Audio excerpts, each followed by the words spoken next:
Então, nós vamos apresentar aspectos do relacionamento do espírita e da casa espírita com a política. A abrangência do espiritismo abrange todas as áreas do conhecimento, das atividades e do comportamento. Isso está neste folheto da febre, que é colocado no mundo inteiro. Se está em todas estas áreas, nós podemos então, com este livro, que é muito interessante, abordar o aspecto filosófico da política. Sob esse aspecto, a política é a arte de administrar a sociedade de forma justa. E o espiritismo tem muito a ver com a política neste sentido. Mas uma coisa é parte filosófica da política, outra coisa é a política partidária. Entre o espiritismo e a política partidária tem uma porção de assuntos que devem ser estudados e abordados. Nós vamos abordar ligeiramente alguns destes assuntos. A própria Federação Espírita do Distrito Federal quer um fórum permanente para orientar o exercício da política à luz do bem, da justiça e do entendimento espírita. E o movimento espírita se inquieta na abordagem desse assunto. Por exemplo, aí na internet, alguém está afirmando que orando e esperando que Deus e os bons espíritos transformem o mundo, isolados nas casas espíritas, jamais promoveremos mudanças. Uma abordagem que mostra uma certa aflição. Os próprios espíritos superiores, respondendo a Kardec qual é a missão dos espíritos encarnados, destacaram melhorar as instituições por meios diretos e imateriais. Instituições são todas instituições que existem, econômicas, financeiras, religiosas, de saúde, de educação, etc. Inclusive políticas, por meios diretos e materiais. O problema é saber como fazer isso. Nesta mensagem, o Espírito Áureo sobre vínculos fraternais dirigido aos jovens, o item 7, enobrecer a política. Cumprirá aos jovens fazer isso. Mas onde e como realizar esta tarefa?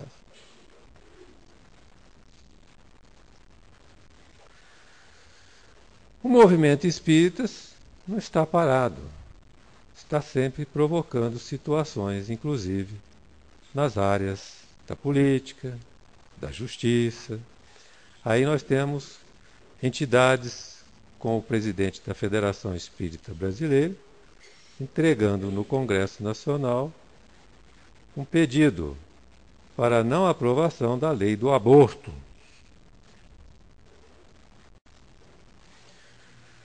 Também muitos espíritos participam de organizações não governamentais que exercem ação político-partidária em defesa da vida e contra o aborto.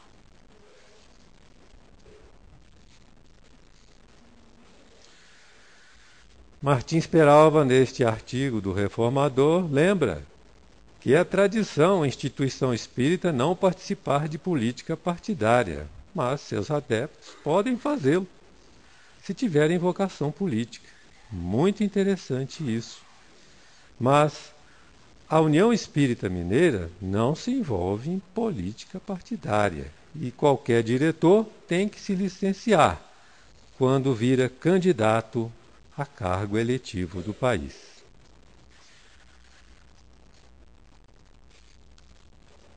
Até aqui no Cefac, o nosso estatuto reza que a sociedade não permite nem endossa movimentos de política partidária. Política partidária deve ser praticada, mas fora do portão da casa.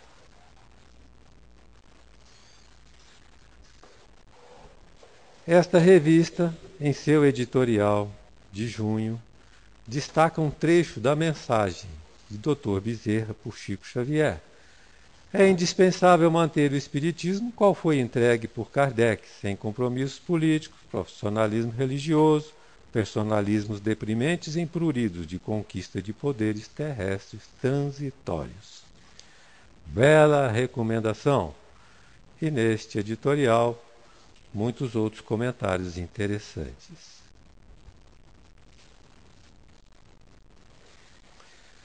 Emmanuel, neste estudo do Pão Nosso, destaca que a figura de César simboliza o governo estatal em todas as partes do mundo e que o aprendiz do Evangelho não deve fugir das suas responsabilidades para com César, alegando princípios religiosos ou idealismo individual.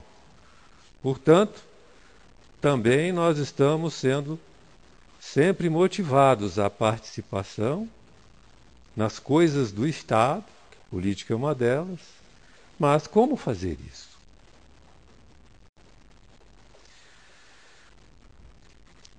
Neste livro publicado pela Federação Espírita Brasileira, Espírito André Luiz, médium Valdo Vieira, destaca-se 8 itens a respeito de embates políticos, de políticas partidárias, que nós vamos isoladamente estudar um a seguir.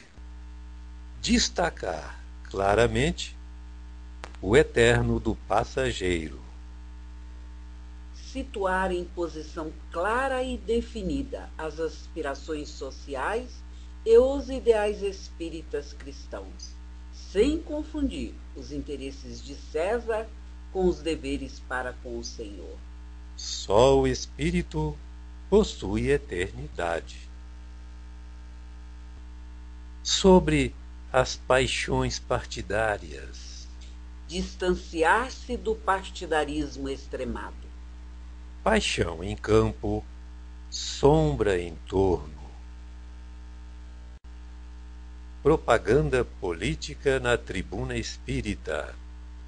Em nenhuma oportunidade transformar a tribuna espírita em palanque de propaganda política, nem mesmo com sutilezas comovedoras em nome da caridade. O despistamento favorece a dominação do mal. O cumprimento de deveres do cidadão espírita. Cumprir os deveres de cidadão e eleitor, escolhendo os candidatos aos postos eletivos segundo os ditames da própria consciência, sem, contudo, enlear-se nas malhas do fanatismo de grupo. O discernimento é caminho para o acerto. Acordos políticos no interesse da doutrina espírita.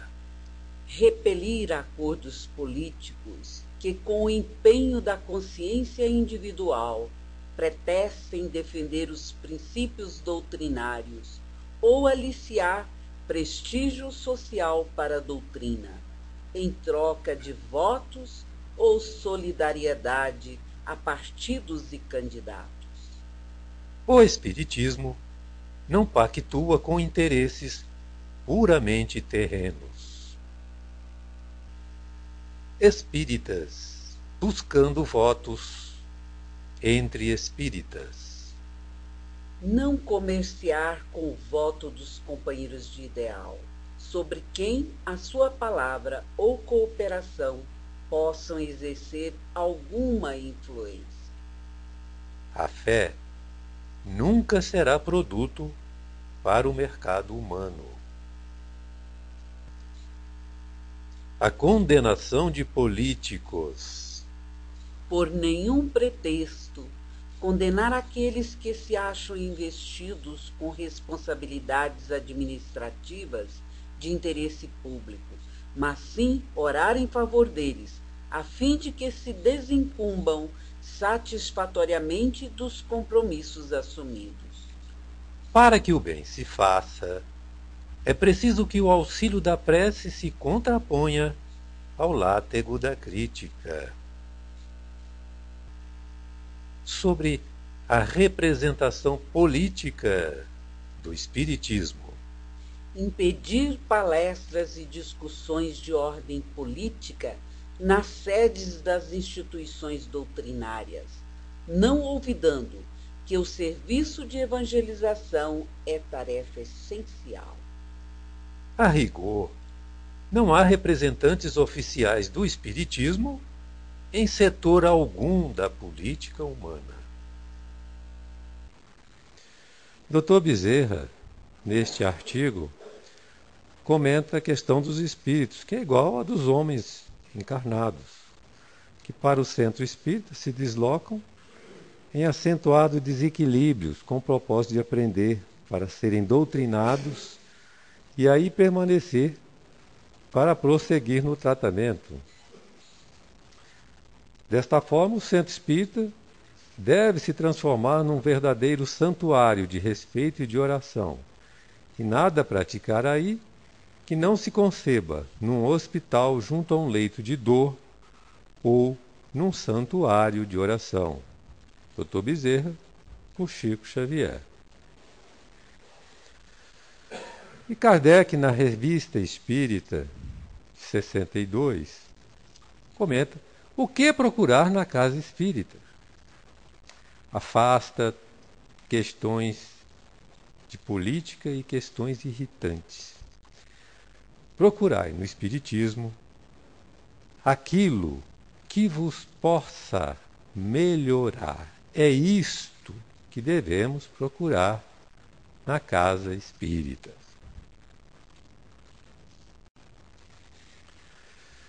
E qual o verdadeiro objetivo da doutrina espírita?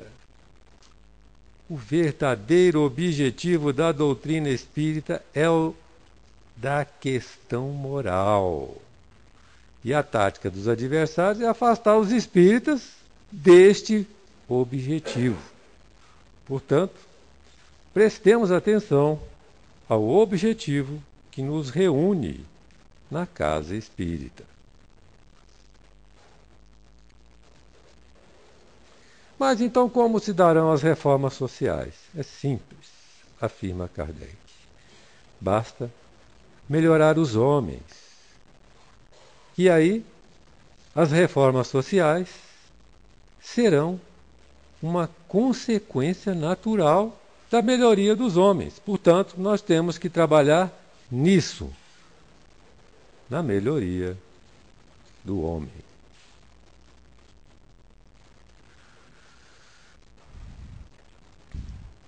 E para trabalhar nas reformas sociais, nós apenas devemos nos preocupar em trabalhar pelo progresso moral. É aí que todas as melhoras têm seus fundamentos. Fazendo isso, fazemos nossa parte. E lembremos-nos que Deus fará a parte dele. Confiemos em Deus. E os insistentes que querem política partidária na casa espírita? Agir com oposição, com uma firmeza inquebrantável. É a recomendação de Allan Kardec. Mas como deve o espírita agir na sociedade? O espiritismo não se impõe, não subjuga, não vai enfrentar ninguém, não violenta nenhuma consciência, diz o que é e espera que venha. É essencialmente pacífico e tem por bandeira: fora da caridade não há salvação. Essa forma de agir não tem nada a ver com política partidária.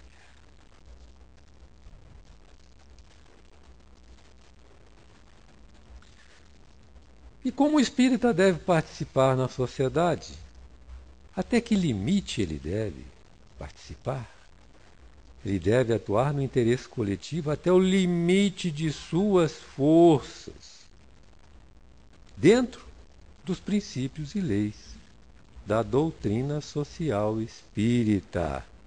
A questão é saber onde está essa doutrina social espírita.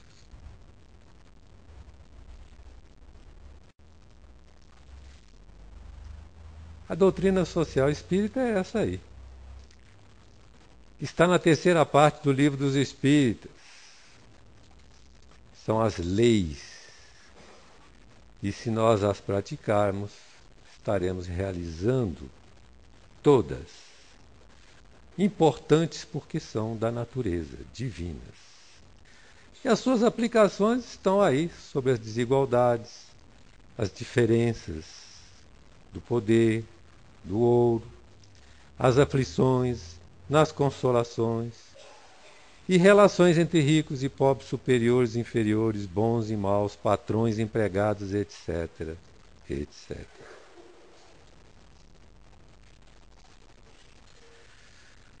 E o modelo de cidadania espírita vai muito além do modelo que está na nossa sociedade, porque abrange os dois planos da existência. E o Livro dos Espíritos é um tratado de direitos e deveres do espírito nos mundos de todo o universo.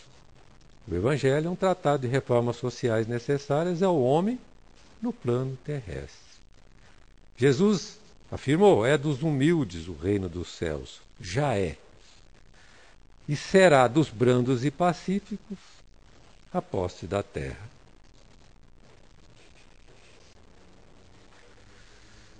E aí está a prova do modelo de cidadania espírita. André Luiz, recebendo o título de cidadão de nosso lar, sentiu-se profundamente agradecido e honrado, embora nosso lar seja uma cidade ainda da região do umbral que envolve o nosso planeta. Somos nós que construímos cidadanias nos dois planos da vida. Vamos aprender com Jesus a arte de bem administrar a sociedade. Emmanuel, em Vinha de Luz, com o título Política Divina, mostra o governador da terra que representou os interesses de Deus junto ao coração humano. Vamos aprender com ele, Jesus.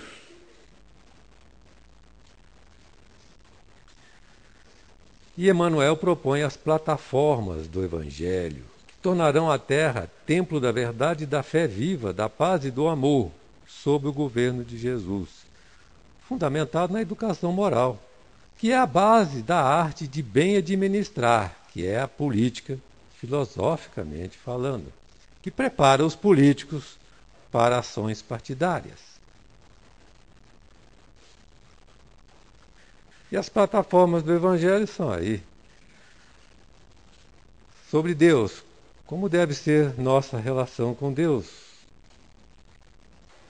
E com o próximo, o que fazer?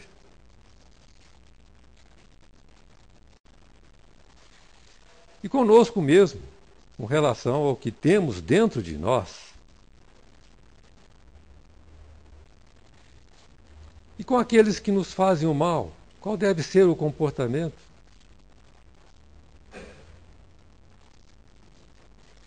Com aqueles que nos perseguem e caluniam, aplicável em todas as bases das relações humanas. Aqueles que nos ferem, o que fazer com eles? Aos que nos contrariam os gostos que vêm do nosso passado.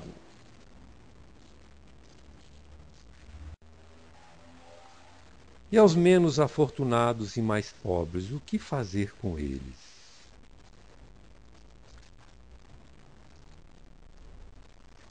Estas coisas aprendidas são aplicáveis em todas as instituições. E o amor, aquele que já o temos, para que serve?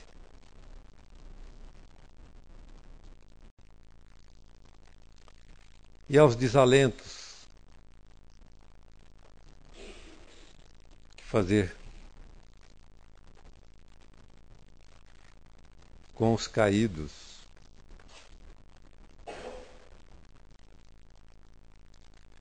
Aos que se arrastam sob aleijões morais?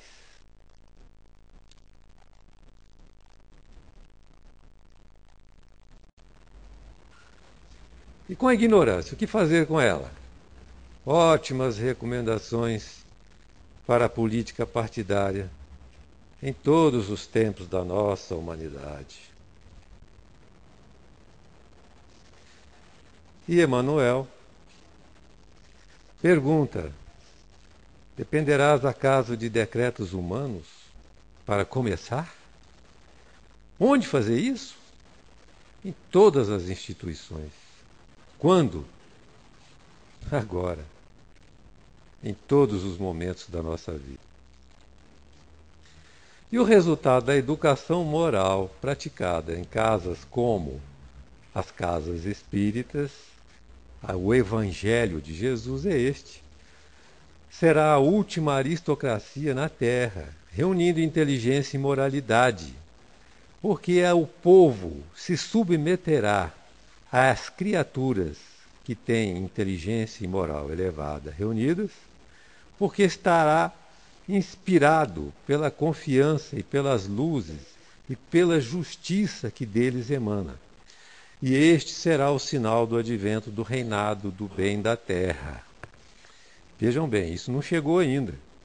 Está para chegar. Mas, quando chegar, nós ainda temos uma outra mensagem. É a do Espírito Áureo neste livro, Universo e Vida. No porvir, quando o reinado do bem tiver chegado. Sem monarquias, oligarquias, plutocracias ou democracias, haverá apenas uma espiritocracia evangélica, fundada no celeste platonismo do mérito maior, do maior saber, da maior virtude, para o serviço mais amplo e mais fecundo. Reinarão na terra a ordem e a paz. O amor universal será estatuto divino. A terra pertencerá aos mansos de coração. E os governadores da terra serão indicados pelo próprio Cristo. Aguardemos com fé, mantendo esperança no coração.